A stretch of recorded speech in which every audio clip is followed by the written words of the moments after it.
राधा स्वामी राधा राधा स्वामी दयाल की दया, राधा स्वामी सहाय, राधा। प्यारी साध संगत जियों, भाइयों बहनों बच्चों, जितने भी आप सत्संग लाभ के लिए आए हो, शांति से बैठ के सत्संग लाभ उठाएं। जैसा कि आप सबको पहले से ही विदित है, दिल्ली का ये सत्संग दशहरे के नाम का पिछले 25-26 साल से करते आए हैं। थोड़ी तब्दीली जरूर की है, क्योंकि त्योहार के दिन सत्संगियों की मांग थी कि उसी दिन त्योहार होता है, उसी दिन सत्संग होता है, तो थोड़ी परेशानी होती है, क्योंकि दुनियादारी की रस्म रिवाज भी निभानी पड़ती है और उधर से दूसरी ओर सत्संग भी प्यारा लगता है। तो बोलते कि न सत्संग को छोड़ सकते हैं और त्योहार में भी मनाने का मन करता है। तो दशहरा तो 2 दिन बाद आएगा, लेकिन हमारा दशहरा तो आज ही है। इसलिए दशहरे के नाम की आप सबको बहुत बहुत शुभकामनाएं। हर साल दशहरे के त्योहार को हमारे देश में, बल्कि हमारे देश के व्यक्ति अगर किसी दूसरे देश में भी रहते हैं तो भी वो अगर इसको इस तरह से नहीं मनाते तो उनको याद जरूर आती है। हमारे तीज त्योहार बड़ा महत्व रखते हैं और हर त्योहार के पीछे कोई ना कोई विशेषता होती है। दशहरा, दिवाली, होली, तीज, रक्षाबंधन, बसंत पंचमी, ये सब के सब कोई ना कोई संदेश लिए हुए हैं, पुरानी यादें छिपाए बैठे हैं। और अगर उन यादों को हम खोजते हैं तो हमें बहुत कुछ सीखने को मिलता है और तुलनात्मक ढंग से इस युग की बातों को उनसे अगर देखते हैं तो हमें इस चीज को सोचने के लिए विवश करते हैं कि हमारा साहित्य, हमारा समाज, हमारी संस्कृति, हमारे रीति रिवाज कितने अच्छे थे।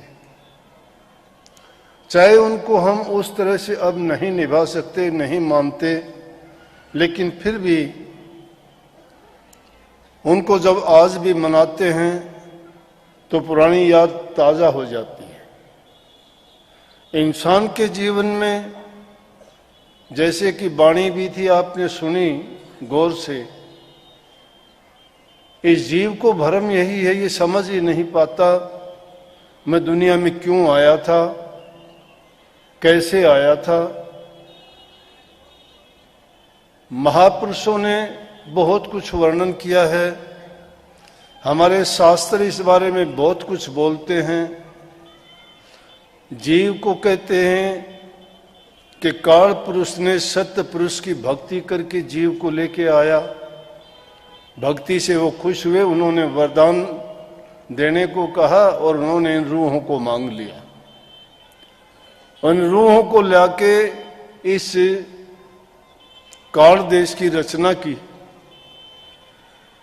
और इसकी रचना करने के बाद में इस जीव को ऐसा फंसा दिया कि इसको वापस अपने घर जाने का या इसको ये पता ही नहीं लगा मैं कौन हूं, कहां से आया था, क्या करना है। लेकिन जिन्होंने उस घर का भेद पाया, महापुरुषों ने करनी करके, खोज करके इस जीव को समझाने का प्रयास किया कि 84 लाख योनि जिया जुन बनाई हैं, 4 श्रेणियों में बांटे गए हैं। बड़े महत्व की बात तो यह है कि सारी रामायण, दशहरे का नाम लेते ही पूरी रामायण हमें याद हो आती है।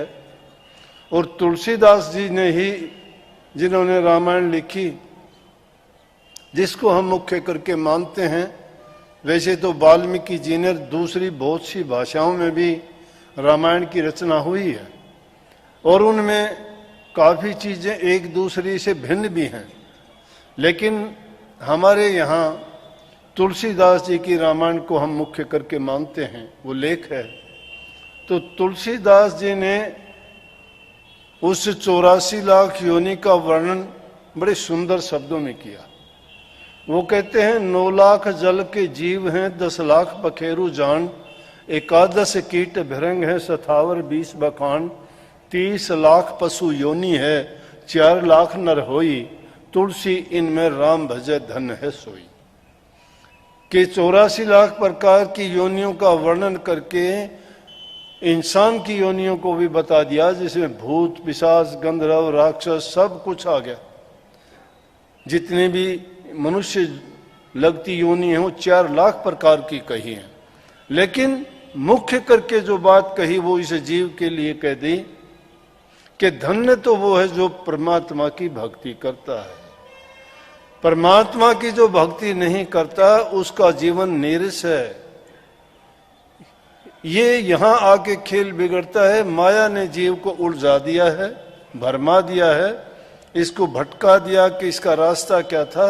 रास्ता था करनी करके वापिस अपने धाम को जाना, जहां प्रभु के चरणों में रूह वास करती थी, वहां इसको वापिस जाना था। लेकिन वहां जाने से पहले काल पुरुष ने ऐसी रचना रच दी कि ये उनसे निकल नहीं पाता। ऐसे ऐसे फंदे रचे गए जिससे ये भटक गई रूह। लेकिन तुलसीदास जी ने कहा सोई गुणज्ञ सोई बड़ भागी, जो रघुवर चरण अनुरागी। वही गुणज्ञ गुणवान है और वही बड़ भागी है जो उस प्रभु के चरणों का अनुरागी है। उनका अनुरागी कौन होगा? वो आप जैसे भगत, आप जैसे आस्थावान, जिनकी श्रद्धा उस मालिक में है, जो पहुंच जाना चाहते हैं वापिस जहां से ये आए थे। अब रूह को ये ज्ञान नहीं, उस रूह को भेद देने वाला कौन है? संत सतगुरु, जो उसके भेदी हैं।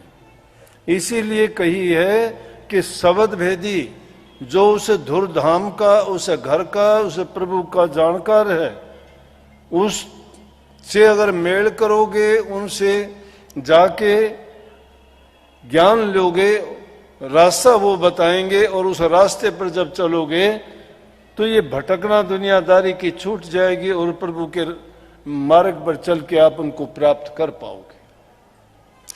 रामायण में सब कुछ लिखा है सारे गुणों के लिए, कि जितने भी इंसान में अच्छे गुण होने चाहिए, क्योंकि बिना चरित्रवान व्यक्ति के कोई भी काम अगर करोगे मिल जाएगी, सफलता मिल जाएगी, लेकिन वो काम किस काम के होंगे? जो हमारा मुख्य काम था, दुनियादारी के झगड़े हैं, कौन किसी का साथी नाती और मित्र है, यहाँ कोई नहीं, सब स्वार्थ के संबंधी हैं। लेकिन प्रभु की भक्ति करने में हमें बड़ा जोर लगता है, उसमें बड़ी कठिनता परेशानियां हमारे सामने पेश आती हैं, उसमें मन नहीं लगता। क्यों नहीं लगता? कि नाम में गुण क्या, नीरस लगता है वो। परंतु सब रोगों की दवा भी वही है। जिस कर्म का जिक्र करते हो, जब कोई कष्ट परेशानी आती है तो कहते हो मेरे कर्म में ऐसा था, मेरा भाग्य ऐसा था। ये कर्म और भाग्य कोई और नहीं बनाता, हमने खुद कर्म और भाग्य बनाए हैं। लेकिन आप पूछ सकते हो हमने कब बनाया? हमें तो याद है किसी का बुरा नहीं किया, कोई गलत काम नहीं किया, सही रास्ते पे चले, जो हो सका हमने अच्छा किया, फिर हमारे साथ ऐसा क्यों हुआ? लेकिन आपको तो सिर्फ इस जन्म की बातें याद होंगी ना। इस 84 लाख के चक्कर में कितनी योनि भोग के आप यहाँ इंसान के चोले में आए हो, आपको याद है क्या? पिछले जन्म किसी को याद ही नहीं है हमने कौन सा जन्म में क्या किया था। किसी को याद नहीं हम किस घर में, किस जाति में, किस प्रदेश में पैदा हुए थे। ना हमें अपने कर्मों की याद है कि हमने कौन कौन से वहां कर्म किए थे। और ये बात जरूरी है कि कर्म प्रधान विश्वर चिराख्या, जिन जैसा किया वैसा फल चाख्या। ये कर्म की प्रधानता है दुनिया में। जो जैसा कर्म करके आता है उसको वैसी योनि मिलती है। एक पैदा होते ही उसको सोने चांदी के बर्तनों में खाना मिलता है, सोने के लिए अच्छे गद्दे, अच्छे महल मकान मिलते हैं। एक पैदा होता है तो उस पर तन ढांपने के लिए कपड़ा भी नहीं होता, मुंह में पानी डालने के लिए चम्मच की तो बात दूर, पानी भी नहीं मिलता। ये बिना कर्म के कैसे हो गए? कुछ अजीब ऐसे अंधे लूले लंगड़े पैदा होते, जन्म से पहले उन्होंने क्या कर लिया? इसका मतलब यह है कि पहले कोई ना कोई कर्म था उसका। जिसने अच्छे कर्म किए, जिसने अच्छे कर्म किए राजा बाबू सेठ साहूकार बन के आया। जिसने खोटे मंदे कर्म किए अंधा लूला लंगड़ा भिखारी मंगता और रोगी बन के आया, अपने कर्मों को भोगता है। दोष किसको देना? दोष किसी को नहीं है। इन कर्मों को सुधारने के लिए ही तो महापुरुषों की खोज करते हैं। महापुरुषों की संगत में जाके महापुरुष आपको क्या देंगे? हम शायद संसारी पदार्थों को देना लेना मानते हैं कि उसने क्या दे दिया। और संतों के पास भी इसीलिए जाते हैं। कोई ब्याह शादी के लिए, लड़के की शादी हो जाए, कोई नौकरी रोजगार के लिए कहता है, कोई कहता है कि रोग से निवृत्ति हो जाए, कोई कहता है मुझे ये मिल जाए। संसार की चीजों के लिए, उन्हीं के लिए भागे फिरते हैं। पूरा जीवन भागते भागते दौड़ते दौड़ते परेशानियों में खो देते हैं, लेकिन जो काम करना चाहिए था उसको भूल जाते हैं। इसीलिए तुलसी साहब जी ने मजबूर होकर कही कि सोई गुणज्ञ सोई बड़भागी, कि इन सब में बड़भागी तो वही है। लेकिन ये तन कैसे मिला, कब मिला? 84 लाख योनि के चक्कर काटने के बाद में, कितनी योनियां भोगने के बाद में, बड़े नेक और शुभ कर्म करने से इंसान का चोला मिला। और उसमें भी हमारा भाग्य देखो कि हम सर्व अंग संपन्न हैं। हमारी बुद्धि भी सही है, ज्ञान भी है, विवेक भी है। लेकिन यहां आके इस दुनियादारी की चकाचौंध में जब देखते हैं तो भूल जाते हैं कि हमें क्या करना था। अब इसके लिए करने की बात है, देख के भी नहीं कर सकते। अब यहां तो स्वामी जी महाराज कहते देखो सब जग जात बहा, सब जहां बहे जा रहे हैं उसको कौन रोकेगा, कौन कहेगा? उनको तो वही अच्छा लगता है। उनसे अलग चलते हो तो दुनियादारी के लोग उसको चलने नहीं देते, रोक लेते हैं, बाधाएं डालते हैं। वो ऐसी बाधा बन के खड़े हो जाते हैं। लेकिन जिनको सच्चाई का ज्ञान है वो परवाह नहीं करते। और जिनके साथ में बीती उनका आप देखो कि उनके साथ क्या क्या हुआ। जो इस रास्ते पे चले उनको ऐसी ऐसी यातनाएं, 5वें गुरु अर्जन साहब को ताते पानी का डाल में शरीर पे डाल के उनका शरीर जला दिया गया। नानक साहब को जेल में चक्की पिसाई गई। शम्स तबरेज के साथ क्या हुआ? पलटू साहब को ताते तेल के कढ़ाई में डाल दिया गया। ऐसा सुना है कि कोई भी, कबीर साहब के साथ क्या हुआ कि कितनी बार बेड़ियों में बांध के उनको समुद्र में डाल दिया गया, लेकिन उनका कुछ भी नहीं बिगाड़ पाए। क्योंकि नाम की शक्ति का वहां पता लगता है, उसका सहारा जो ले लेता है वो उसको डूबने नहीं देता। इसलिए कोई भी कर्म, चाहे शरीर का हो, चाहे मन का हो, चाहे वो आध्यात्मिक हो, सब रोगों का दवाई है उस प्रभु की भक्ति के नाम का। और उसका नाम लेके जब आप एकाग्रचित उसको याद करते हो तो हर जगह हर समय आपके लिए मौजूद रहते हैं। परंतु इंसान क्या है, इसकी बुद्धि काम नहीं करती। क्यों नहीं करती? ये मानता ही नहीं है। मानता कब है? या तो इसको रोग लग जाए, या इसको कोई तकलीफ हो, या कोई परेशानी हो, फिर तो याद करता है। इसलिए दुख के समय तो याद कर लेगा, सुख के समय याद नहीं करता।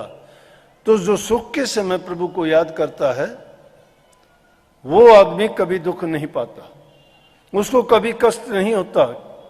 कष्ट कब होता है? जब सुख के समय तो याद नहीं करता और दुख जब आता है फिर प्रभु को याद, प्रभु भी उस टाइम में आपकी मदद नहीं करेगा। तो क्या लिखा, कहते तुलसी साहब कहते हैं जब लग जरा रोग नहीं आया, जब लग काल ग्रसी नहीं काया, जब लग बिकल बही नहीं बाणी, भज ले रे मन सारंग पानी, अब नहीं भजी भजी कब भाई, अब अंत न भजिया जाई, ये तेरा ओसर ये तेरी वार, फिर नहीं पावे ऐसा पार। फिर ऐसा मौका नहीं मिलना जो आज मिला हुआ है, क्योंकि ये समय जो बीतता जा रहा है, समय के साथ हमारा शरीर भी क्षीण हो जाएगा, बलहीन हो जाएगा, मन विचार बदल जाएंगे, और कुछ करने लायक जब नहीं रहेंगे तो क्या करेंगे उस समय में। करने का समय जब होता है जब हम भूल बैठते हैं, करते नहीं हैं। इसलिए अच्छे गुणों को अपनाओ, अच्छी बातों को अपनाओ, और किसी का अहित ना करो, बुराई ना करो, पाप कर्म ना करो। क्योंकि जो भी अगर हम किसी की बुराई करते हैं, पाप कर्म करते हैं, चोरी छल कपट बेईमानियां करते हैं, उससे क्या होता है कि हमारे मन की मलिनता आ जाती है। पाप कर्म करते करते हम वो ऐसी मलिन वासनाएं हो जाती हैं कि हम ये जानते ही नहीं कि हम पाप कर रहे हैं, कोई अपराध कर रहे हैं। पापी आदमी पाप करते करते अपराध बोध नहीं रहता उसको, लेकिन एक नेक कर्म करने वाला आदमी जब नेकी के रास्ते पर चलता है, वो उस नेकी का महत्व समझता है, वो अपने कष्ट को कष्ट नहीं मानता, और बिना कष्ट माने उसको सत्य की ताकत मिलती है। सत्य की ताकत क्या है? जो उसका आसरा ले लेता है उसमें अपने आप ही वो शक्ति, ये शक्ति ना तो खाने पीने में है, शरीर को मोटा ताजा करना कोई ताकत नहीं है। आदमी के अंदर मानसिक आत्मिक शक्ति होनी चाहिए। हमारे ऋषि मुनि संत फकीर नहीं देखे, वो कभी ना खाने पीने के थे, उन्होंने तो किसी ने जल पे निर्वाह किया, किसी ने दूध पे निर्वाह, किसी ने कोई फल आहार ये होया, लेकिन जो अपने प्रभु की भक्ति में लीन रहते थे उससे उनको क्या मिलता था कि वो आत्मिक शक्ति और आत्म बल प्राप्त होता था। उसके सहारे जो आदमी को वो आत्मिक शक्ति मिलती है, उसको शारीरिक शक्ति की जरूरत नहीं रहती।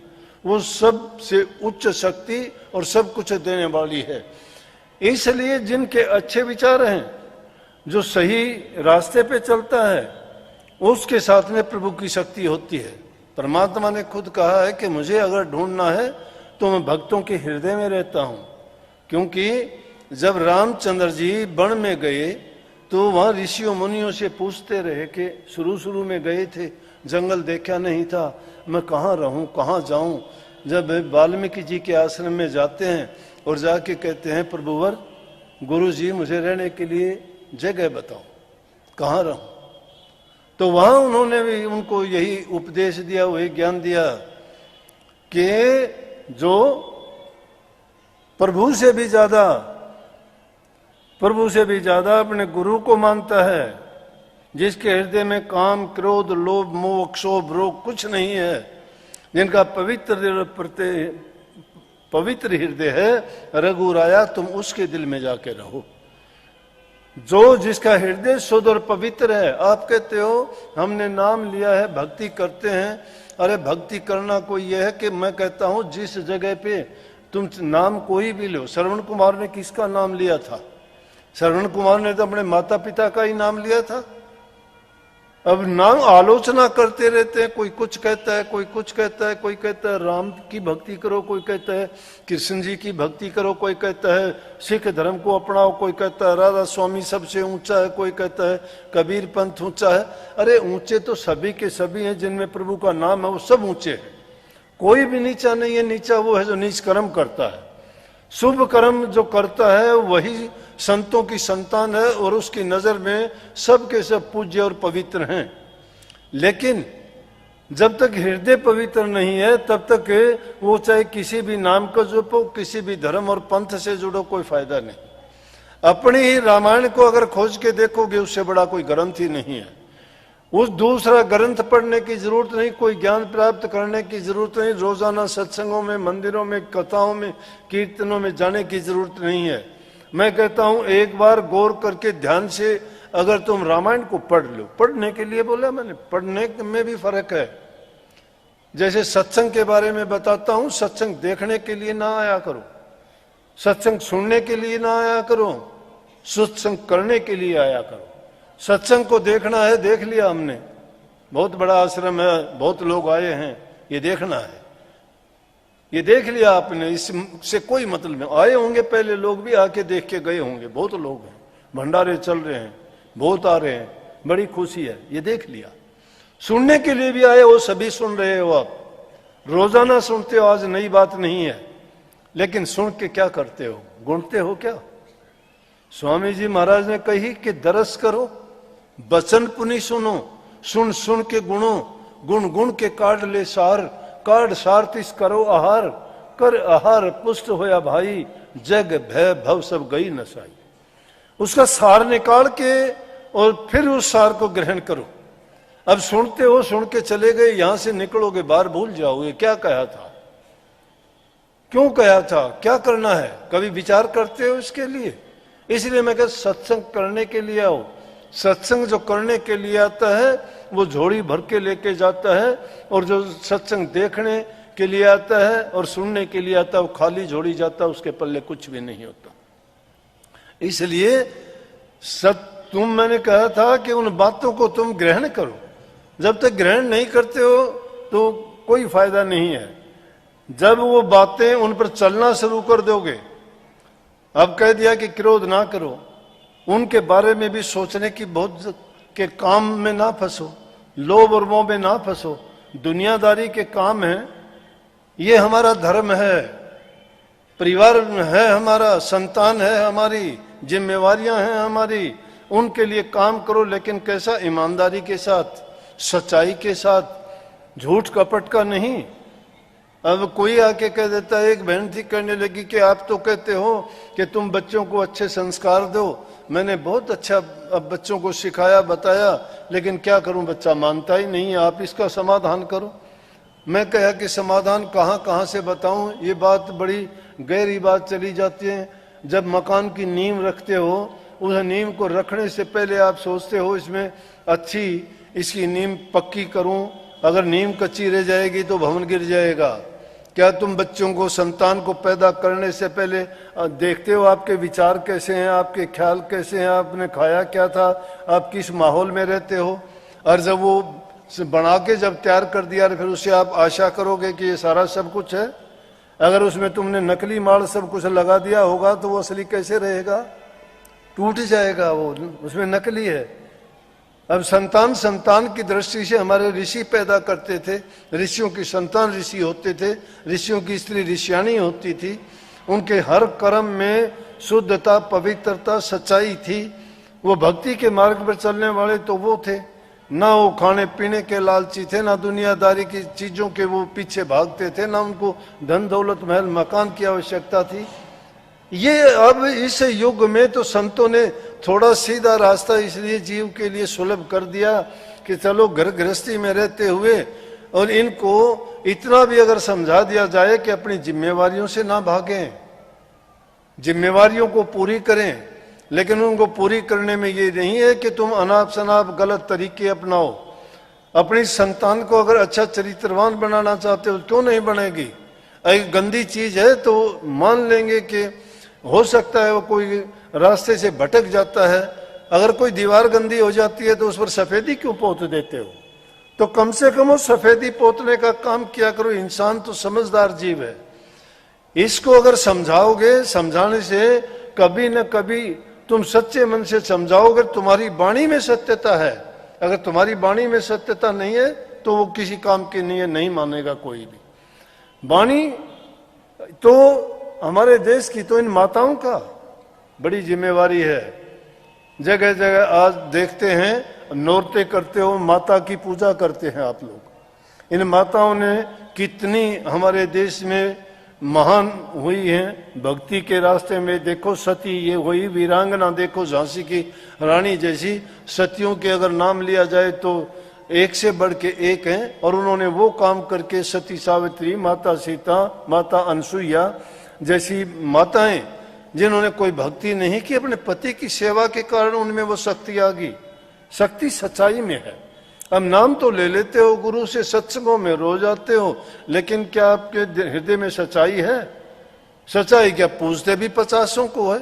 हम ये नहीं कहते किसी को ना मानो, सबको मानो। हमारे पूर्वज सभी पूज्य हैं। श्री कृष्ण जी हमारे पूज्य हैं, श्री रामचंद्र जी हमारे पूज्य हैं, युग पुरुष थे वो।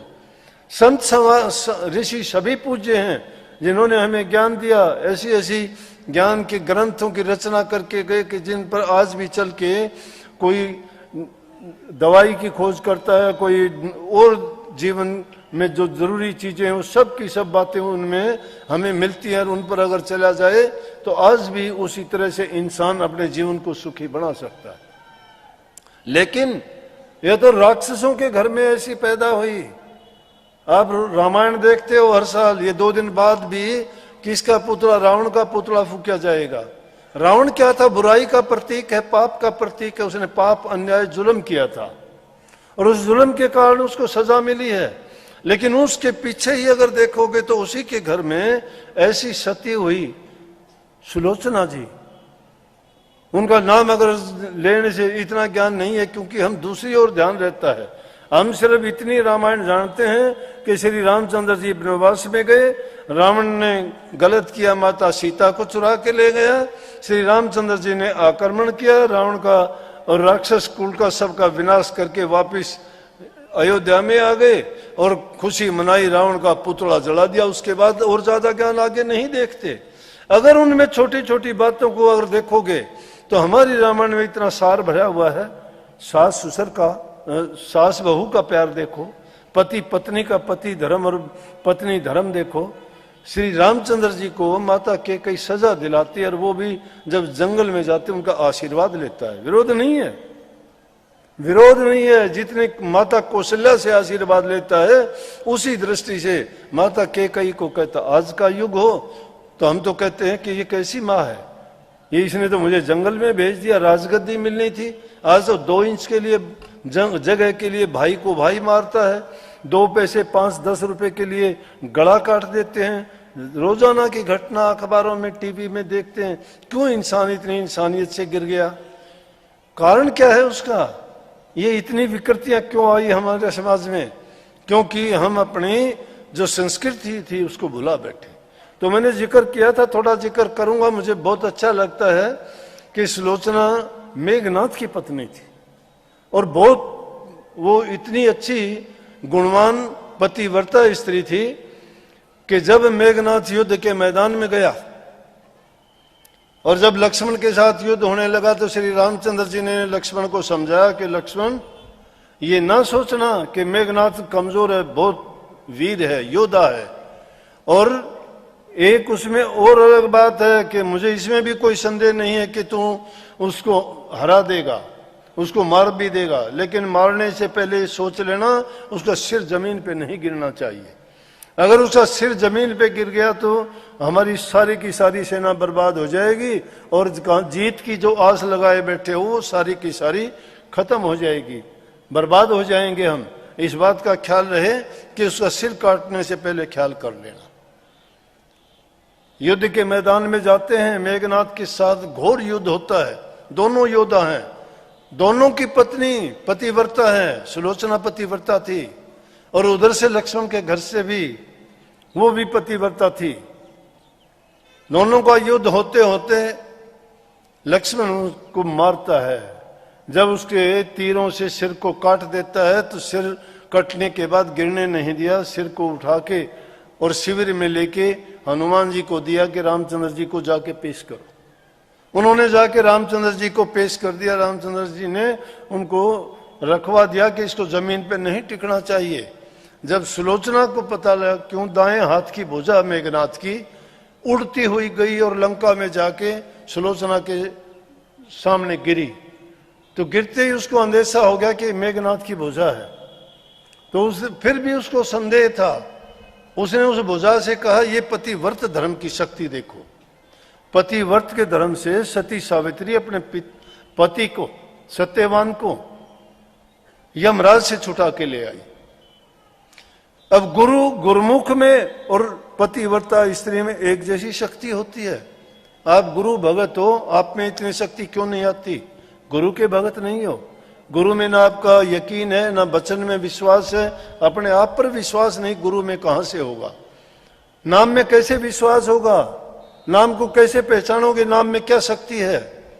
अरे मूर्ख आदमी को अगर हीरे जवाहरात दे दे तो वो उसको क्या समझेगा, इसकी कीमत क्या है, नहीं पता उसको। लेकिन अगर उसको जोरी के पास लेके जाओगे कीमत बता देगा कि इसकी लाल की कीमत 9 करोड़ है, इसकी इतनी है, इसकी इतनी है, हम उसको पत्थर समझ के डाल देंगे। लेकिन कीमत को जानने वाला जानता है। उस नाम में भी इसी प्रकार की शक्ति है, पतिव्रत धर्म में भी वो शक्ति है। तो कहने लगी मुझे यकीन कैसे आए कि मेरे पति की भुजा है। कहने लगी अगर मेरे पति की भुजा है तो मुझे इसका प्रमाण दे, लिख के बता मुझे। तो उस भुजा ने लिख दिया, हाँ मैं मेघनाथ की ही भुजा हूं, लक्ष्मण के साथ मेरा युद्ध हुआ और युद्ध में मैं मारा गया, कि इसमें कोई संदेह नहीं है मेरी भुजा है। उसको यकीन हो गया।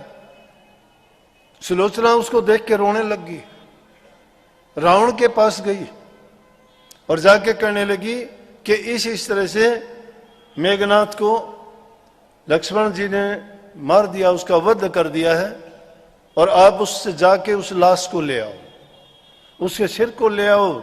क्यों, मैं पतिव्रता स्त्री हूं, मैं उसके सती होना चाहती हूं। रावण कहने लगा कि मेरी बात सुनो, ये होता है गुणवान व्यक्ति का काम, ये होता है चरित्रवान का, कि जिस इंसान का चरित्र है, जिस इंसान में गुण है, उसको कहीं भी जाओगे हर जगह उसकी मान्यता और इज्जत और सम्मान उसी तरह से मिलेगा। रावण कहने लगा देखो मैं नहीं जाऊंगा वहां पे, वहां पर श्री रामचंद्र जी जैसे मर्यादा पुरुषोत्तम है, हनुमान जैसे ब्रह्मचारी हैं, उस सभा में लक्ष्मण जैसे जति है उसमें, उस सभा में कोई ऐसा आदमी नहीं है कि आपको किसी प्रकार से नीचा देखना पड़े। आप स्वयं जाओ और आप जाके लेके आओ। दुश्मन के शिविर में सुलोचना जाती है और जाके श्री रामचंद्र जी के सामने खड़ी होती है और जाके कहती है बड़े रोते हुए चीखते हुए कि श्री लक्ष्मण जी ने मेरे पति का वध कर दिया, उसका शीश आपके पास है, मेरे पति का शीश मुझे दे दिया जाए ताकि मैं सती हूं। श्री रामचंद्र जी उसको देख के कहने लगे मुझे बहुत दुख है, आपको देख के मुझे बड़ी वेदना है, मेरे दिल में बड़ी तड़फ है, बहुत दया आती है, और आप पतिव्रता स्त्री हो, मुझे पता है सद्गुणों से भरपूर हो आप, लेकिन जो होनी के बस बात थी वो मेरे काबू की बात नहीं है, वो तो लेख ऐसा था, ऐसा होना ही था। आपका सिर उसने श्री रामचंद्र जी ने जब मंगा के दिया तो बाली ने ताना मार दिया, बोला कि आपको कैसे, वो बोले कि लंका में कैसे पता लगा कि मेघनाथ मारा गया। तो उसने बताया कि जब उसकी दाएं हाथ की भुजा उड़ती हुई गई और वहां जाके गिरी तो उस भुजा ने मुझे लिख के बता दिया कि हाँ मैं मेघनाथ की भुजा हूं और मैं युद्ध के दौरान मारी गई, इसलिए मुझे यकीन हो गया। बाली कहने लगा अगर ये बात सुग्रीव कहने लगा मुझे ये जस्ती नहीं बात। श्री रामचंद्र जी बोले कि चुप कर, कि तुझे नहीं पता कि पतिव्रता स्त्री में कितनी शक्ति होती है, और सुलोचना पतिव्रता स्त्री है, इसके बारे में अगर गलत बोलोगे ये ठीक नहीं होगा, ये बात सत्य है।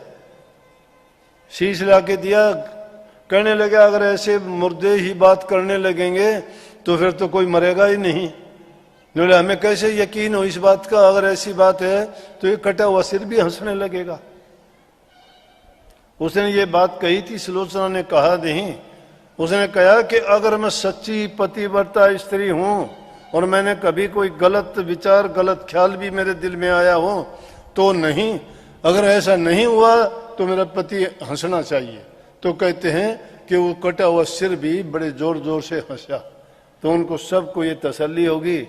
और जब वो इधर उधर देखने लगे कि और कहने लगे कि अगर ऐसी थी, ने बोला बात सुनो कि ऐसी वैसी की कहाँ बात करते हो, कि सुलोचना भी पतिव्रता स्त्री और मैं भी और लक्ष्मण के घर से उर्मिला नाम था क्या, वो भी पतिव्रता है, लेकिन मेरे में उसमें इतना अंतर है कि उसका पति व्रत धर्म का पालन कर रहा था, यहां उसको छोड़ के भी यहां आया, अकेली होते हुए भी वो अपने पति व्रत का धर्म का पालन करती थी। मेरा पति मेरे पास था, मैं भी पतिव्रता हूं, लेकिन एक कमी जो रही जिसके कारण, क्योंकि रावण राक्षस था, वो पाप कर्म करता था, माता सीता को उठा के ले गया, इसलिए उस कमी के कारण उस घर का जो अन्न खाता था मेघनाथ इसलिए मारा गया, नहीं लक्ष्मण से किसी भी रूप में वो कम नहीं था।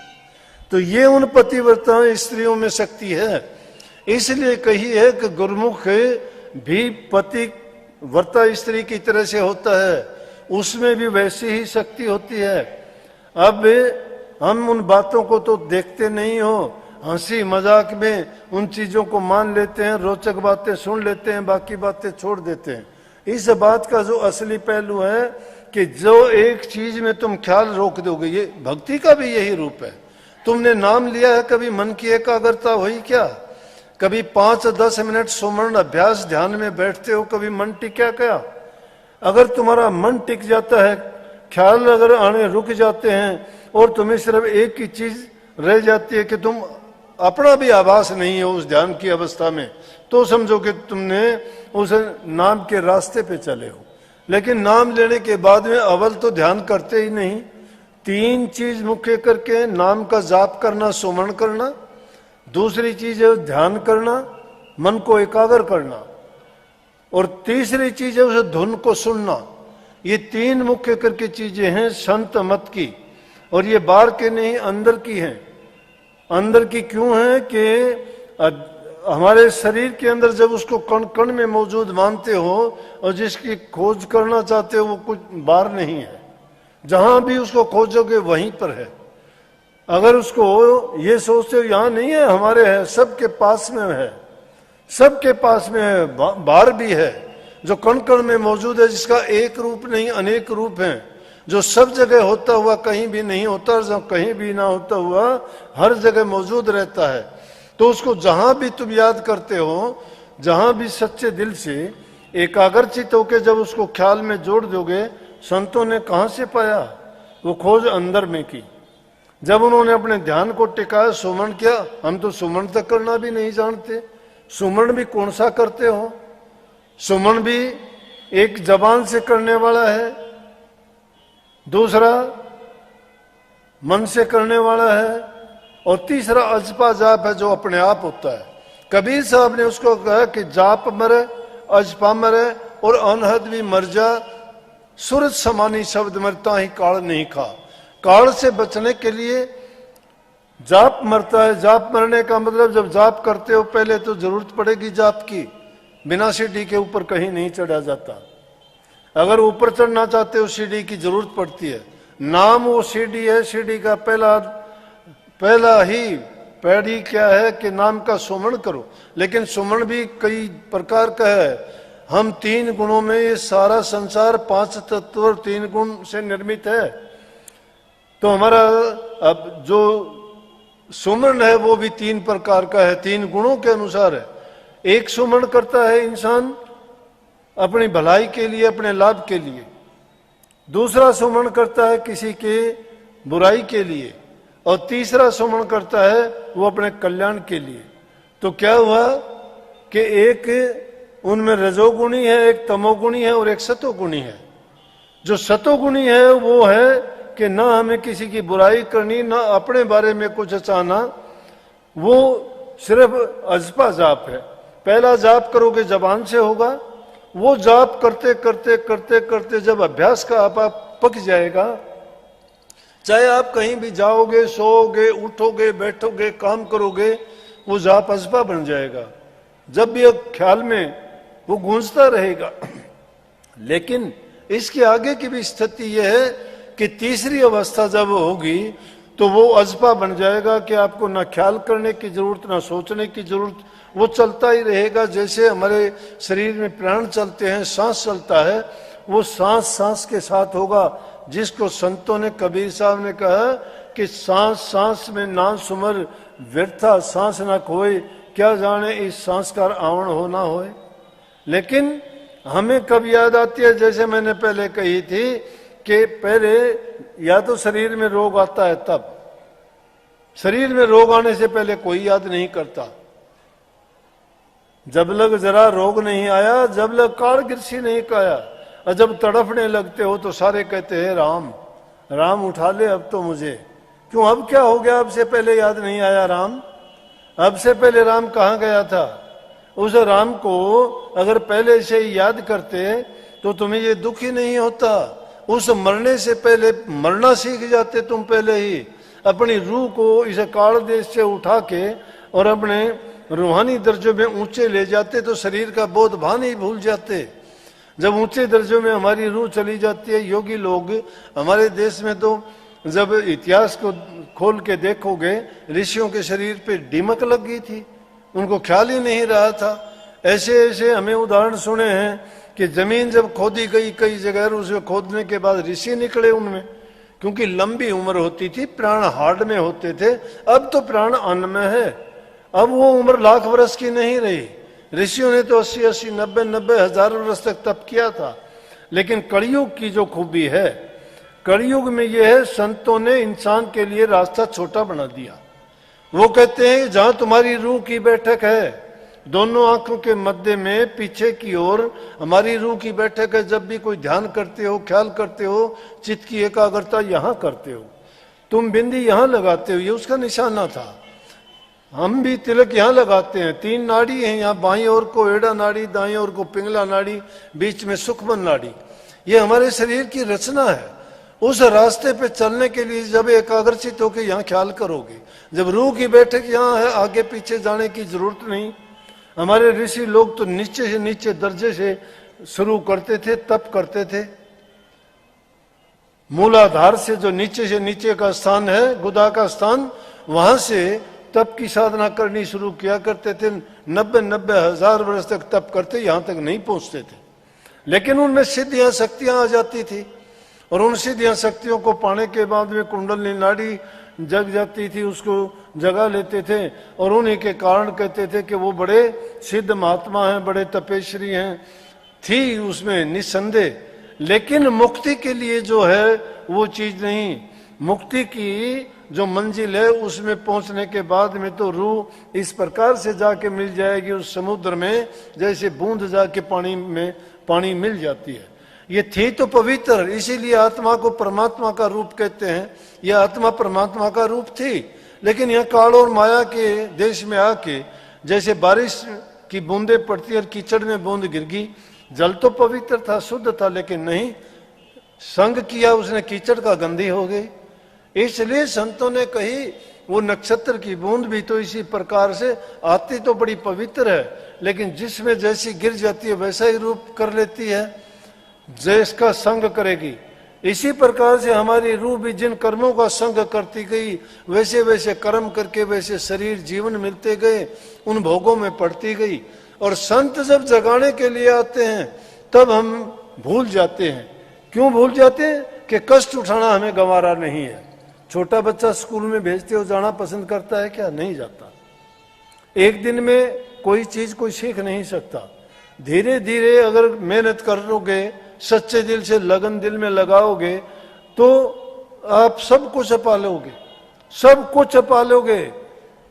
पढ़ने वाला विद्यार्थी जो पढ़ना चाहता है वो पढ़ जाएगा। किसान आदमी अपनी खेती में जैसी फसल लेना चाहता है, मेहनत के अनुसार उसको मिलेगी। दूसरे लोगों को भी जो जिस व्यवसाय में है और जिस व्यवसाय में लग के उन्होंने नई नई कैसी खोजें कर ली, कैसे कर ली, इंसान के दिमाग ने कर ली, और वो खोज लेके इंसान को ही पंगु बना दिया। उन मशीनों के आसरे पे चलता है, अब दिमाग से काम नहीं लेता।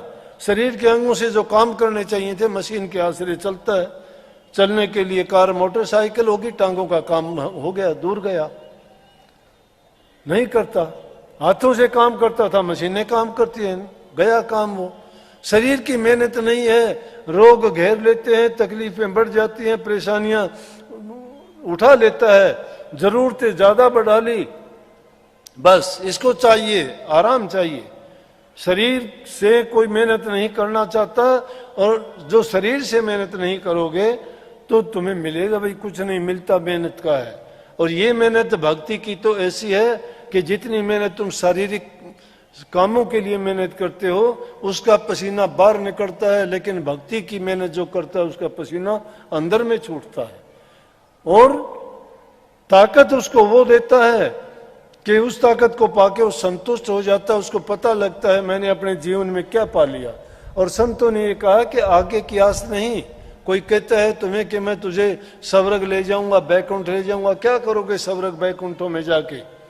उस मुक्ति धाम में क्यों नहीं जाते जहां जाने के बाद में फिर आना जाना ही नहीं, छूट जाए हमेशा के लिए पीछा।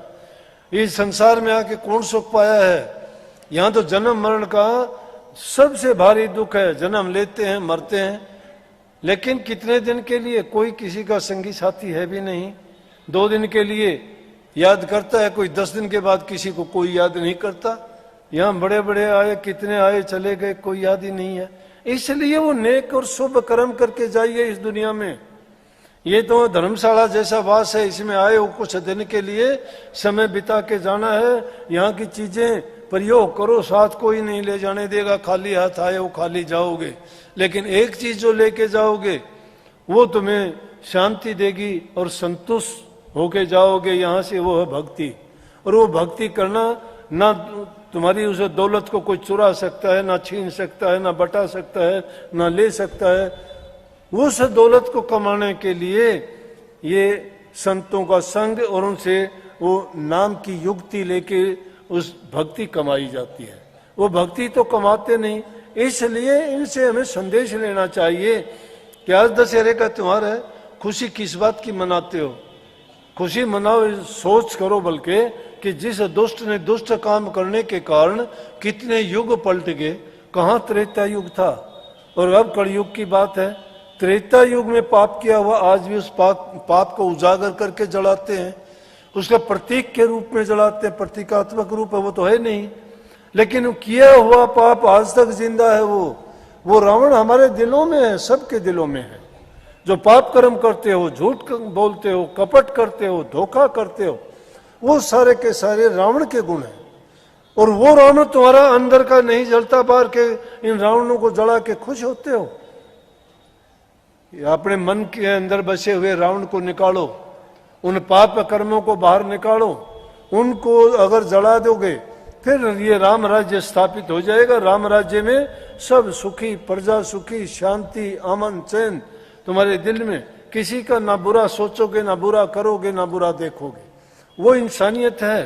इसलिए सबसे पहली जरूरत है इंसान इंसानियत के रास्ते पर आए। और इंसानियत के रास्ते के गुण क्या हैं? माँ बाप की सेवा करो, दीन गरीब दुखी की सहायता करो, जो भी तुम जिसकी मदद तन से, मन से, धन से कर सकते हो, हर प्रकार से उनकी मदद करो। नहीं तो ये जीवन किस काम का है, चले जाओगे। हमारे शास्त्र तो कहते हैं तन की पवित्रता और शुद्धता किस चीज से? सेवा करने से। मन की पवित्रता है प्रभु के नाम के जाप करने से।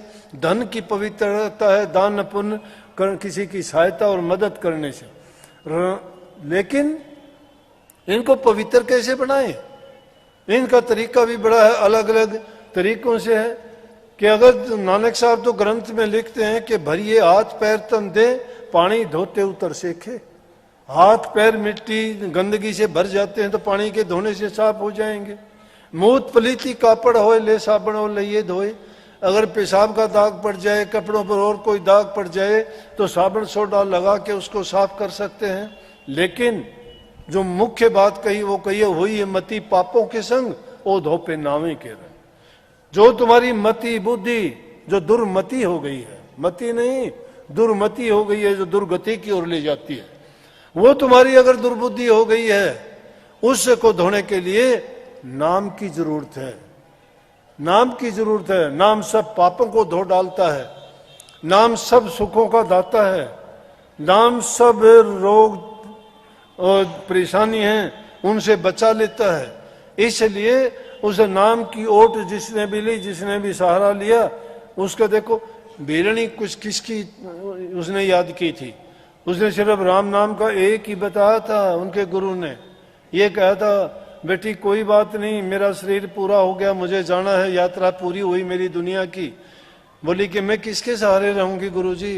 बोला कि नाम के सहारे। किसका नाम? कि रामचंद्र जी को याद करना। बोला मैं और भीलनी और कहा रामचंद्र जी? बोला कि एक दिन तेरे पास आएंगे।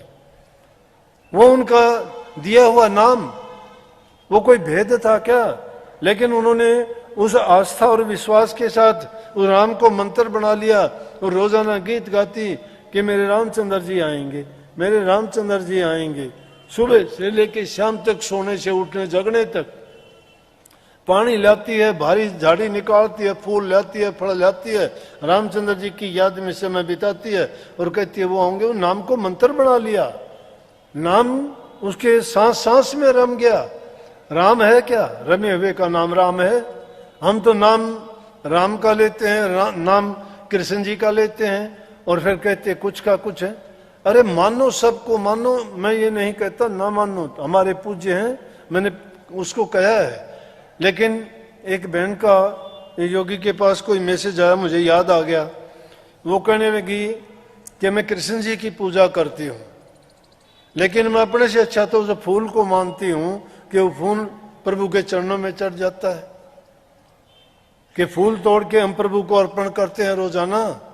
बात तो बहुत अच्छी है कि वो भी अच्छा है, और उससे अच्छा उसमें फूल में अगर कोई कीड़ी या छोटा कोई कीट पतंगा बैठ जाए वो उससे भी अच्छा है।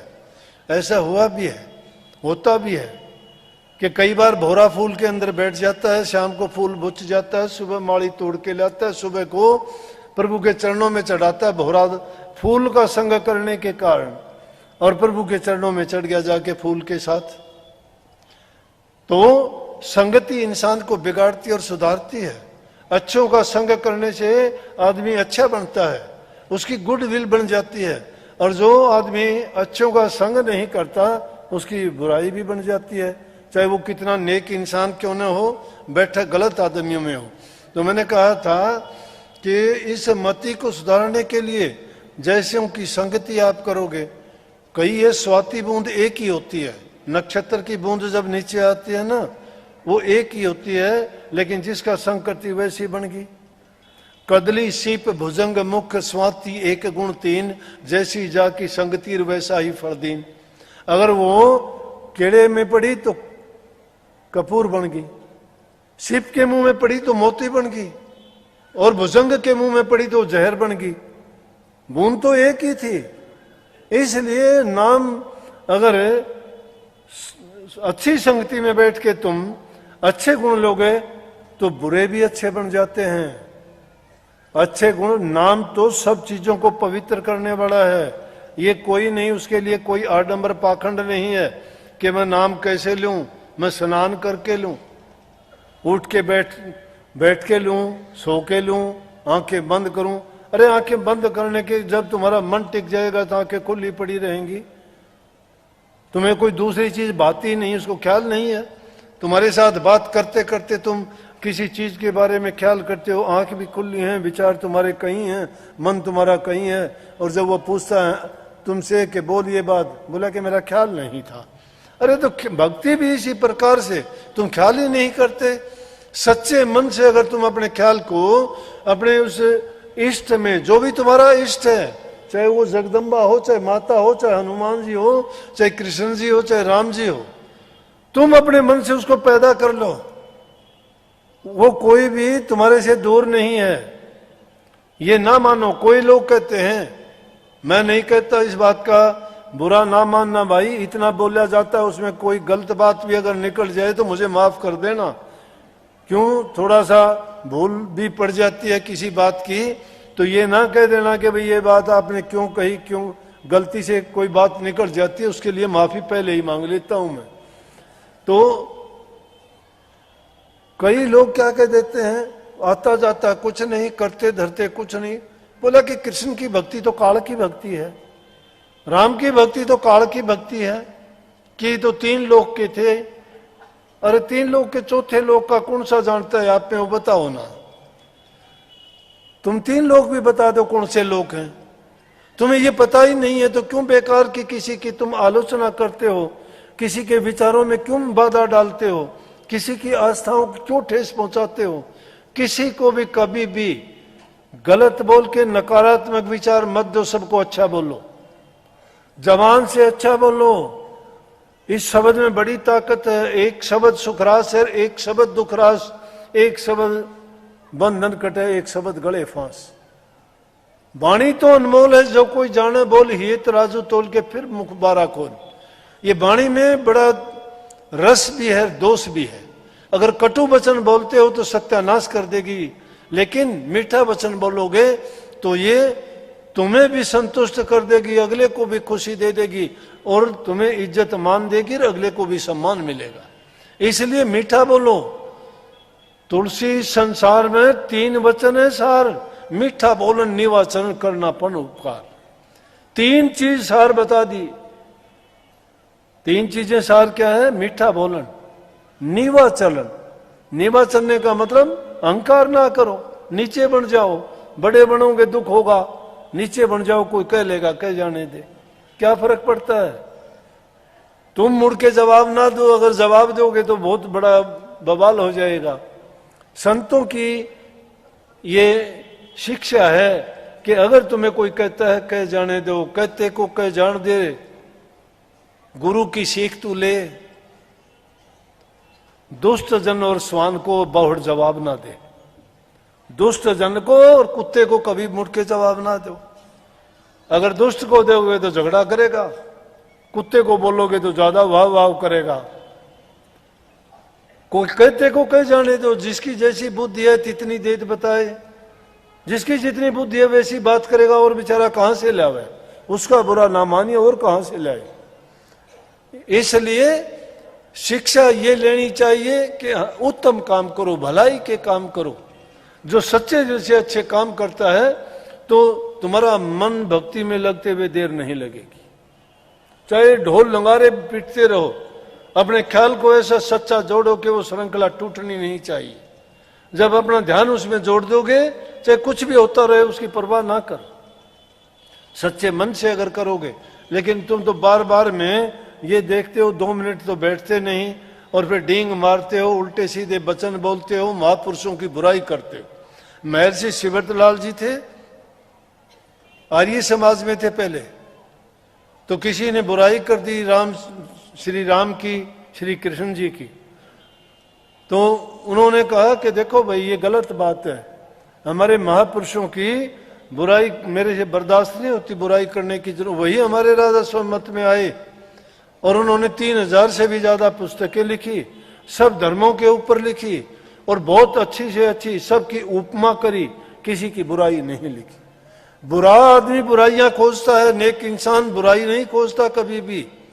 वो नेकी करता है, नेकी के रास्ते पर चलता है, नेकी करने वालों का संग करता है। इंसान को अच्छों की संग करोगे अच्छे बन जाओगे, बुरों की संगति से तुम्हें बुराइयां मिलेंगी। इसलिए सत्संग में जब आते हो तो सत्संग को करने के लिए आया करो, यहां से कुछ लेके जाया करो, नहीं तो टाइम का बर्बाद क्या। स्वामी जी महाराज ने कितनी स्पष्ट कही, कहते हैं चल चल आए सतगुरु आगे, दर्शन पकड़े बचन न लागे, क्या फल पाया सत्संगत आए, वक्त गंवाया जन्म गंवाए। आते जाते जन्म गंवा दिया, वक्त खो दिया। वक्त की बड़ी कीमत है। कबीर साहब ने कही, कहता हूं कह जात हूं, काहे बजाऊं ढोल, सांसा खाली जात है 3 लोग का मोल। इस श्वास की कीमत हम तो जानते ही नहीं। कबीर साहब कहते एक सांस की कीमत 3 लोग के बराबर है। इसलिए सांस सांस में नाम सुमरने के लिए कही है। सांस सांस में नाम को याद रखो। वो नाम को याद रखने के लिए बहाने, इससे अच्छे तो किसान लोग थे पुराने जमाने में, कुएं का पानी निकालते थे, बैल ऊंट को जोड़ते थे, चिड़स चमड़े के होते थे, और जब उसको पकड़ के पानी ढोलते थे तो कहते थे आइए राम जाइए राम चलिए राम आजा राम राम राम। दादू साहब जा रहे थे, उसने सोचा अच्छे भगत हम वही रात के टाइम, जाके देखा दादू साहब ने, राम भगत कहाँ है, ये तो जमींदार आदमी है। कहने लगा दादू दुनिया बावड़ी और कहे सामने राम, पूंछ मरोड़े बैलकार काटने अपना काम। राम का नाम तो लेते हैं लेकिन देखो काम अपना काटते हैं। बोला कि मैं तो समझा के बड़े राम भगत होंगे, लेकिन शुभ नाम लेने से शुभ भावना आती है। अच्छे इंसान का तो नाम लेने से ही तुम्हारे मन में अच्छे विचारों का संचार हो जाएगा।